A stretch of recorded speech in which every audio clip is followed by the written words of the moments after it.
Olá a todos e todas, estamos aqui para mais um episódio do Social em Nós. Eu sou o Matheus, sou psicólogo, professor e estou com o Guilherme. Olá, pessoal. Aqui é o Guilherme, também sou psicólogo, professor. Estamos aqui mais uma semana e vamos falar hoje de mais um assunto interessante. Inclusive, antes da gente entrar no assunto, queria novamente destacar e agradecer todo mundo que está fazendo comentários, todo mundo que está avaliando a gente no Spotify, que está dando joinha lá no YouTube. Enfim, está sendo bem legal. Eu tô vendo várias... No programa que a gente teve, que a gente falou sobre cinema, as pessoas mandaram várias indicações, inclusive de filmes e tal. A gente já tem agora uma outra sugestão, para a gente fazer um outro programa sobre literatura.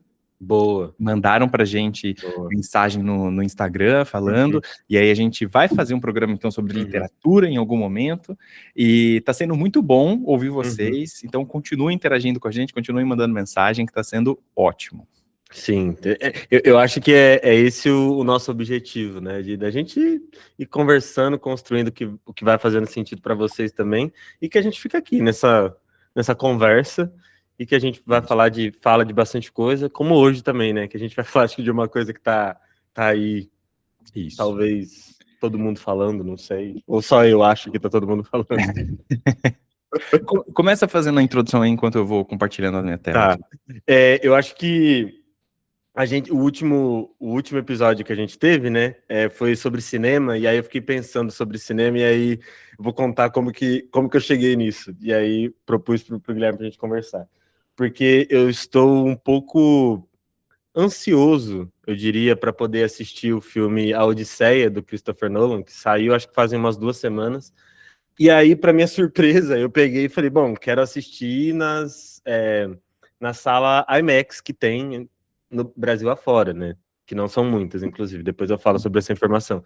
E aí eu fiquei surpreso que, além de serem poucas, os ingressos, a maioria estão esgotados. Aí eu fiquei, gente... E aí, a partir disso, eu fui refletindo sobre qualidade, então, do que é um diretor, acho que a gente até falou sobre ele, daquele filme Amnésia e tal, a gente falou dele em outro podcast, é um diretor que eu gosto muito, mas fiquei pensando sobre essa dialética, né, da inclusão e exclusão que a professora Bader Savaia propõe aí numa obra dela, na Artimanhas da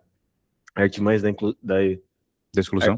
Isso, Artimanhas da Exclusão, aí a dialética, né, inclusão e exclusão, e aí eu fiquei pensando um pouco sobre isso, e aí, né, o algoritmo se encarrega de entregar coisas pra gente, etc, e aí, enfim, foi um pouco isso que vamos pensar aqui e relacionar isso com a psicologia, né, que é o que a gente tem feito. Né? Isso.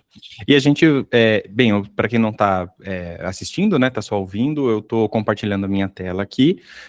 A gente abriu aqui o perfil do Instagram da Lilian Farrish.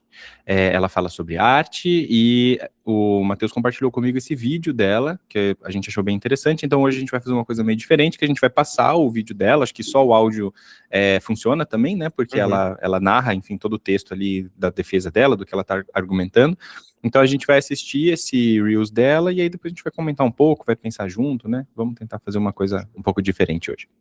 Ninguém no Brasil vai conseguir ver a Odisseia do jeito que o Nolan idealizou, e isso é tão excludente quanto as obras do Rothko. Nos anos 50, o Rothko recebeu uma encomenda do restaurante Four Seasons, aceitou, recebeu o pagamento e fez os quadros. Quando ele foi jantar no restaurante e viu o lugar funcionando, ele desistiu e devolveu o dinheiro porque ele não aceitou que a obra dele virasse decoração de parede enquanto as pessoas comiam. Ele fazia essas telas gigantes com blocos de cores para que as pessoas tivessem essa sensação de imersão. Por isso ele dizia que você tinha que ver em um espaço dedicado a ela, de preferência a 45 centímetros de distância, porque uma obra que você olha enquanto faz outra coisa vira decoração e você não consegue contemplar aquela arte. Hoje, a maior parte das pessoas assiste filme e série com uma segunda tela, ou porque tá mexendo no celular, ou porque tá fazendo alguma outra coisa, tipo lavando louça, limpando casa.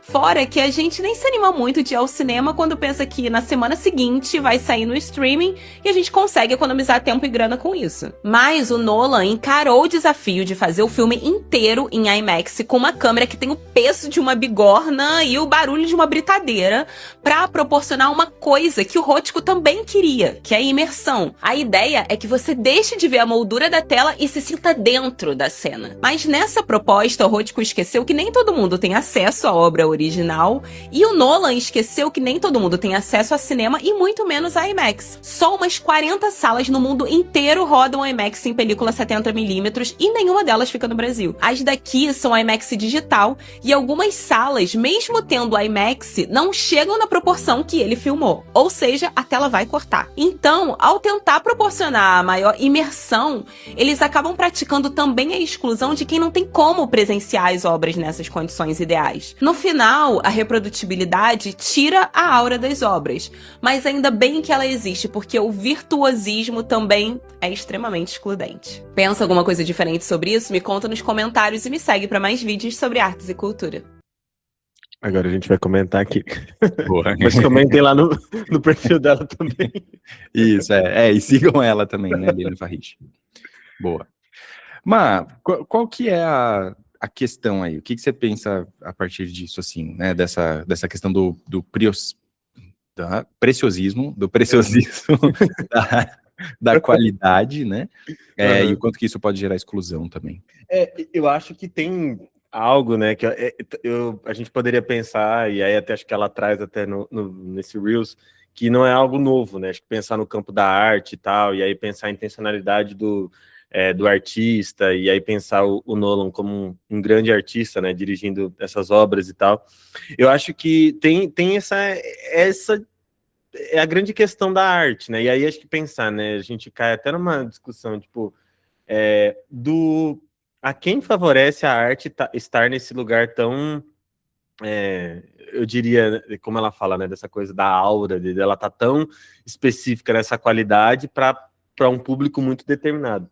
Mas, ao mesmo tempo, tipo, e é isso que eu fico pensando, não nega que a qualidade, toda a forma que o filme vai sendo construído, a gente pode pensar assim, vou trazer outros paralelos, a forma de apreciar a arte de diferentes maneiras também enriquece a experiência. E aí, aonde que a gente chega à discussão? Porque, por exemplo, eu me recordo que lembrei disso agora, acho que talvez você lembre, que 2020, eu acho, na pandemia, a gente, lá no nosso grupo de pesquisa, lá, o Prosped, a gente tem um encontro que é quinzenal, que é o encontro de arte.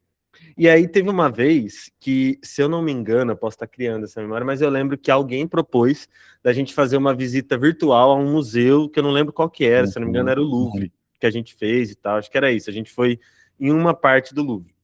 E aí, pô, legal, é muito bom, acho que tem acesso, se a gente abrir aqui, a gente entra e fala assim, tá, mas depois que você vai lá, você vê como é o Louvre, por exemplo, a experiência é outra. E aí a gente pode pensar, todo mundo fala lá da Capela Sistina na Itália, enfim, várias outras coisas.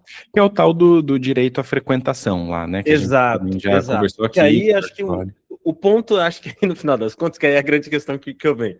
Acho que o ponto, não que uma coisa separa duas, mas acho que o ponto não é necessariamente, porque aí eu vejo tipo, falando um pouco sobre o diretor em si. Tipo assim, então o Nolan é um cara, e não tô defendendo ele, pelo amor de Deus, não é isso. E aí, acho que a gente acaba perdendo exatamente esse ponto que você tá falando, do direito à frequentação.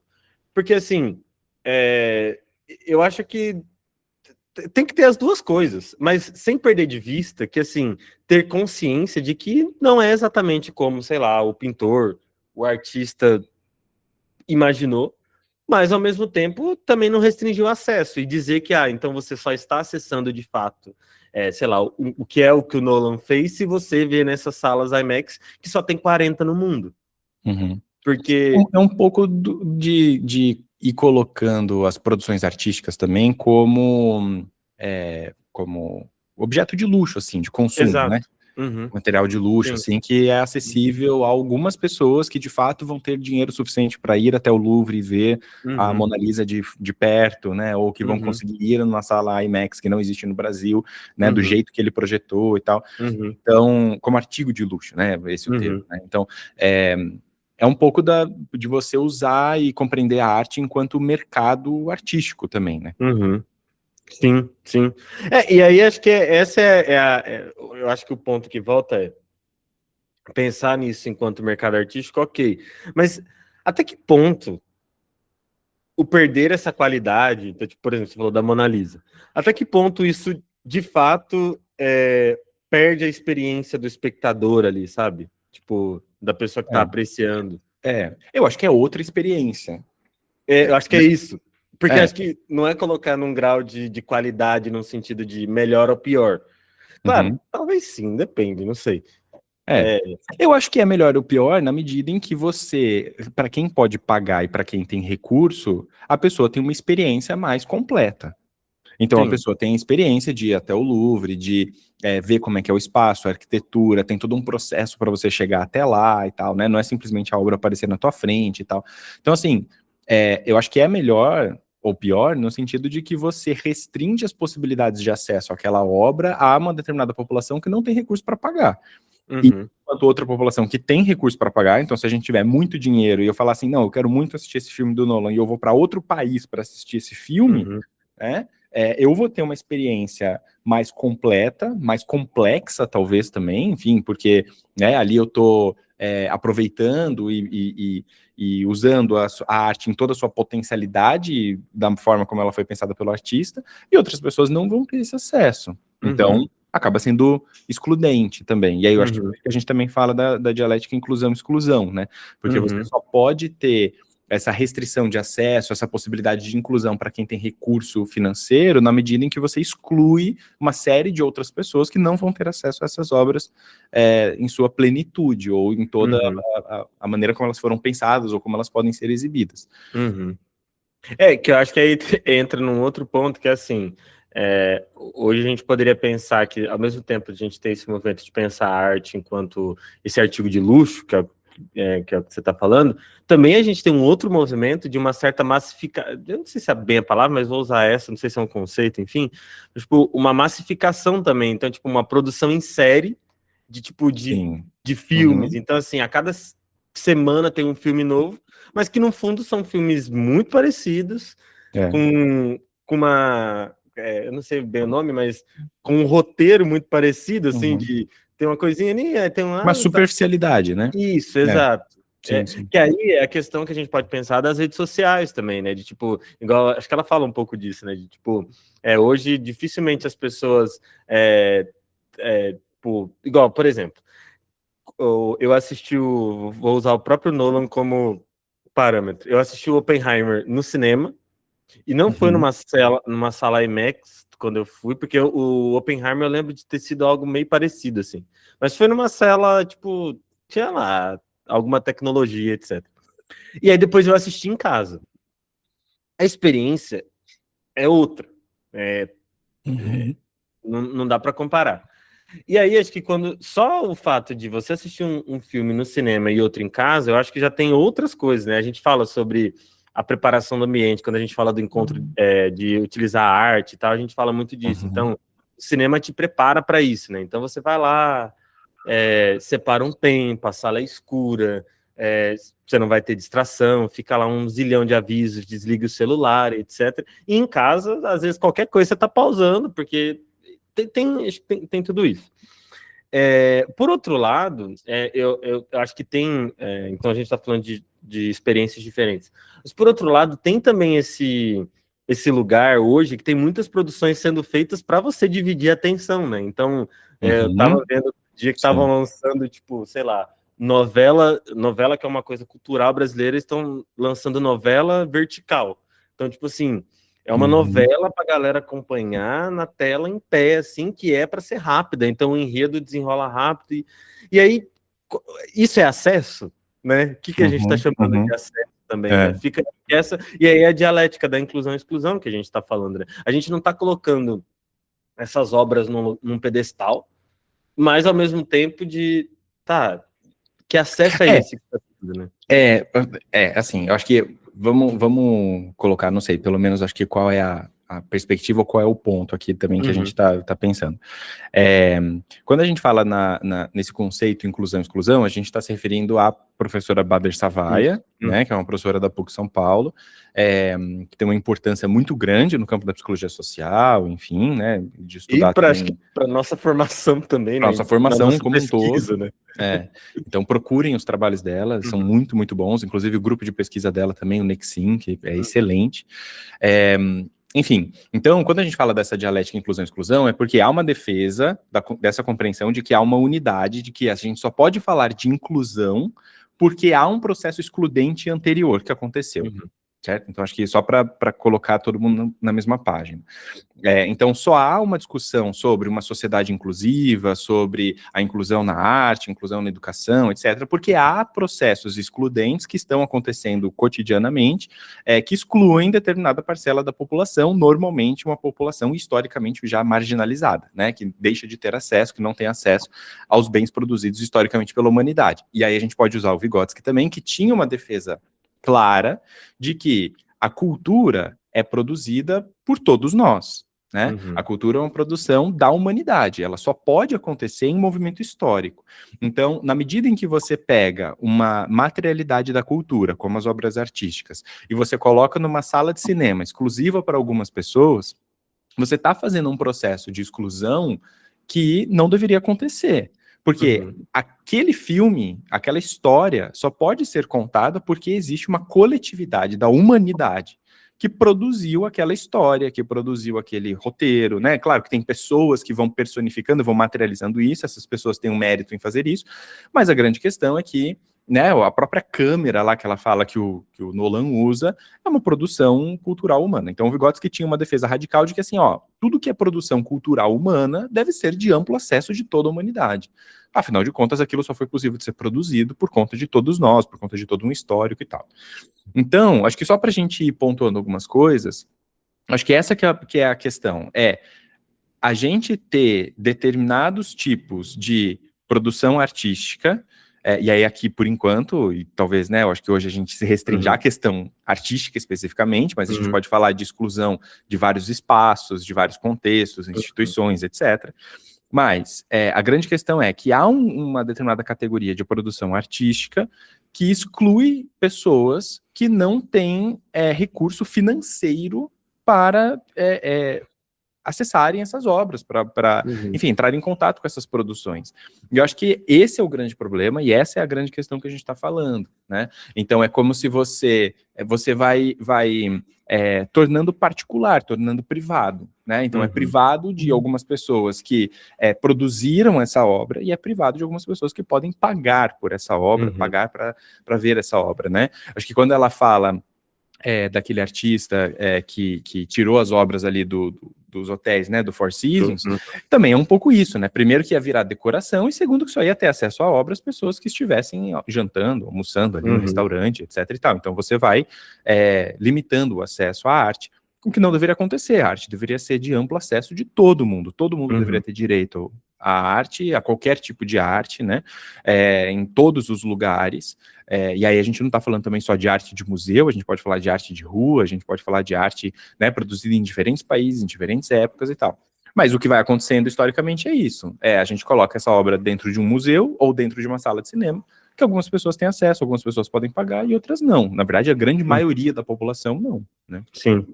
E aí acho que é da importância, enquanto você foi falando, fiquei pensando, da importância da gente, inclusive, cada vez mais legitimar enquanto arte, aí eu falo enquanto humanidade, não enquanto críticos de arte, nada desse tipo. Diversas expressões artísticas enquanto arte, porque também acho que a gente pode dizer que existem expressões que são mais ou menos democráticas, e aí é pensar de tipo do contexto que ela acontece, né? Então, quando a gente fala, por exemplo, de arte de rua, alguma coisa assim, o quanto que isso fica acessível, mas aí tem um processo de socialização, de cultura, para legitimar isso nesse lugar, porque aí é colocado, então, a produção do Nolan, lá em cima. Então, ou a produção, a Mona Lisa do Da Vinci, nossa, lá em cima. Mas por que que essas são colocadas nesse lugar? E a produção, sei lá, de um... igual, acho que eu mandei, acho que no outro dia, tem uma exposição que está tendo no Museu das Favelas, que é o Olhar de Quebrada, que, tipo assim, são fotografias belíssimas, que eu poderia dizer que, assim, são tão lindas quanto tipo, baita fotógrafos, assim. Tipo, como Sebastião Salgado, por exemplo. E aí, do porquê que isso não é tão valorizado? Depende de quem está fazendo, para quem está fazendo, da onde vem e por aí vai, né? Então, acho que é desse processo também, que aí volta para um conceito que a gente vira e mexe, fala aqui, que é de frequentação, né? Tipo assim, a gente fala da frequentação no sentido de ir ao museu, mas eu acho que tem também uma frequentação da gente frequentar e vivenciar e treinar o olhar, se assim eu puder dizer, com essas outras materialidades também, né? E aí pensar de como que a gente vai lidando com essa dialética, né? Porque aí você fala assim, então resolve o problema da desigualdade na arte? Não, porque é isso, assim, tem 40 salas no mundo, e aí pensar, tem 12, eu estava vendo até uma reportagem, tem 12 salas IMAX no Brasil, mas nenhuma é como o Nolan pensou, e dessas 12 salas, acho que 3 são na cidade de São Paulo, uma na cidade de Campinas e uma em Ribeirão Preto, e o restante é tudo capital. E aí como ficam, né? O resto do país tem 200 não sei quantos milhões de habitantes, enfim, Mas eu acho que é isso, sim, é um processo de exclusão que ele já está naturalizado também, ele já está posto. Então, acho que quando o Nolan produz, né, assim, tô citando ele como exemplo, mas isso acho que é mais amplo, né, inclui a indústria, aqui, né, mas toda a indústria do cinema, né, ou da arte e tal, já se pressupõe que tem pessoas em outros países que não vão ter acesso. E eu acho que isso é naturalizado, acho que isso está posto, né? Acho que isso não é uma problematização de como que a gente pode ampliar acesso, como que as pessoas podem, né? Como que a gente pode ter ingressos mais baratos do cinema, porque também tem isso, né? Essas salas, normalmente, os ingressos são mais caros. E aí, assim, quem que também tem acesso financeiramente para poder ir a uma sala dessa, mesmo que essa sala exista como recurso, né? Em determinada região e tal. Acho que essa discussão não está colocada em pauta. E aí, tem uma coisa que eu fiquei pensando também quando você estava falando, que talvez seja uma coisa constante ou mais recorrente aqui do nosso podcast, que é um pouco do movimento que eu acho que a gente vai tentando provocar nas pessoas, de olhar para situações do cotidiano e entender que essas situações elas não são naturais ou elas não deveriam passar desapercebidas. Acho que a gente está fazendo bastante isso, assim, né, nas nossas conversas. Então, tipo assim, olha, então tem um filme aqui, ou tem uma exposição aqui que está acontecendo, ou tem essa questão aqui da arte, que tem uma problematização por trás que pode ser feita, e que deve ser feita, né? Então, quando a gente faz a defesa de que a arte deve ser de amplo acesso da população. E aí, se alguém para e pensa assim, puta, verdade, né? Nossa, tem muitas pessoas que estão excluídas. E aí, quando a gente fala disso, quando a gente fala que tem uma parcela significativa da população que não frequenta o cinema, que não vai a espaços culturais, por exemplo, que não está incluída nesses lugares, o que a gente está falando é que essas pessoas estão com acesso restrito a uma produção cultural humana, que deveria ser de amplo acesso de todo mundo. É claro que há outras formas de arte, como a gente está falando aqui, né, enfim, outros espaços, mas todos os espaços deveriam ser de amplo acesso para toda a população. E aí, o que a gente está falando é que, assim, tem uma parte da população que tem mais acesso a mais coisas, e tem uma outra parte que não tem. E aí alguém pode falar assim, tá, mas isso é desde que o mundo é mundo, né? As coisas são assim. Então, mas aí a gente está naturalizando a desigualdade social, né? A gente está naturalizando que algumas pessoas vão sim ter sempre mais acesso e outras pessoas vão ter menos. Isso não deveria acontecer, né? As pessoas deveriam ter acesso igualmente, assim, enfim, a toda forma de produção artística. Acho que é um pouco essa a defesa. E aí é isso, acho que é totalmente naturalizado. Então, quando o Nolan produz o filme, quando a indústria cinematográfica norte-americana produz o filme, eu acho que eles estão pensando, claro, eles já têm uma escala global, isso é evidente, mas eu acho que eles estão pensando fundamentalmente na estrutura e no contexto dos Estados Unidos. Né? Então, quem são as pessoas nos Estados Unidos, quantas salas, IMAX, Plus, sei lá o que, vai ter nos Estados Unidos para que as pessoas assistam, né? E aí, assim, na minha opinião, isso é uma pena, né, que seja assim. Porque você vai restringindo e é isso mesmo, e a produção é nossa, e é isso, sinto muito, quem não vai ter acesso e pronto. E é assim que quando a gente pega esses centros, né, principalmente europeus e norte-americanos, é assim que sempre funcionaram, né? E aí isso mostra pra gente um conceito, uma discussão que já acontece há bastante tempo, do quanto que a gente está na periferia do capitalismo, né? Inclusive nesse sentido da gente não ter amplo acesso às produções culturais que esses países têm, né? E eles têm, obviamente, muito mais acesso ao que a gente produz, se eles quiserem, né? Então, enfim.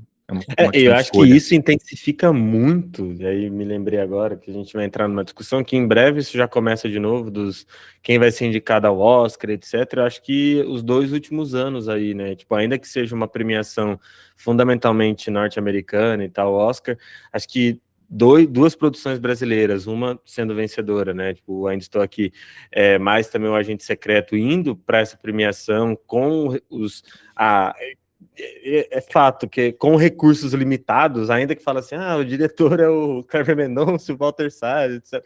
Toda aquela discussão que a gente tem e tal, mas ainda assim é brasileiro e tal, e com recursos bem, eu diria, restritos, chegar nessas premiações é um baita de um reconhecimento, assim, mas ao mesmo tempo pensar que eles partem de outros lugares, né? E aí olhar para essas produções a partir disso, né? Fiquei pensando um pouco nisso, porque acho que quando a gente vai pensar para quem está produzindo, é isso, né?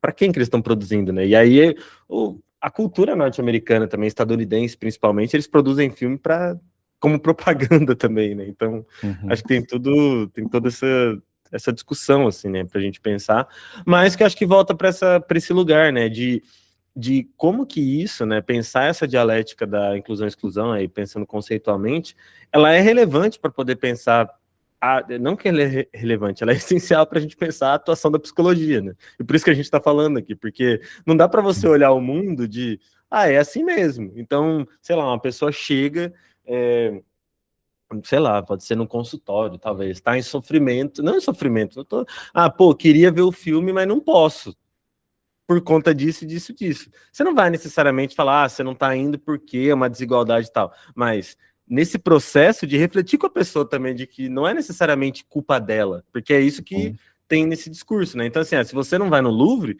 é porque você não se esforça o suficiente para guardar dinheiro, para poder pagar uma passagem para ir para Paris, e aí tá lá, é só você ir.